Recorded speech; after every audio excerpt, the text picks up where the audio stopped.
ઇન્કલાબ જિંદાબાદ, યુવા શક્તિ જિંદાબાદ। દોસ્તો, હું બ્રિજરાજ સોલંકી આજે દિલ્હી જંતર મંતર ખાતે કોકરોચ જનતા પાર્ટીના આંદોલનમાં સહભાગી બન્યો છું।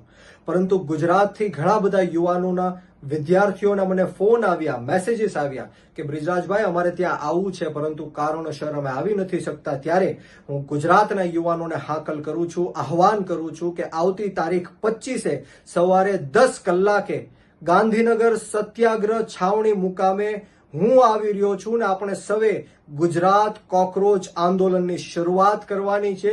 ગુજરાતના તમામ વિદ્યાર્થીઓ અને યુવાનો, અનેક વિદ્યાર્થીઓ અને યુવાનો અનશન ઉપર પણ બેઠવાના છે। ત્યારે સમય આવી ગયો છે ગુજરાતના યુવાનોને એક થવાનો, સમય આવી ગયો છે ગુજરાતના યુવાનોને આ પેપર લીકના મુદ્દે વિરોધ કરવાનો સમય આવી ગયો છે।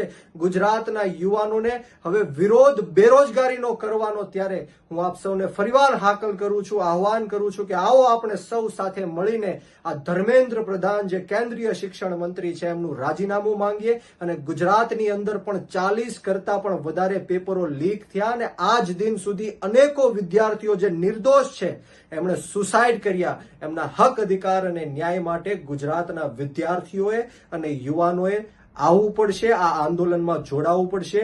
હું આવી રહ્યો છું તારીખ 25 ગાંધીનગર સત્યાગ્રહ છાવણી, ગુજરાત કોકરોચ આંદોલન। જય જવાન, જય કિસાન, ઇન્કલાબ જિંદાબાદ, યુવા શક્તિ જિંદાબાદ।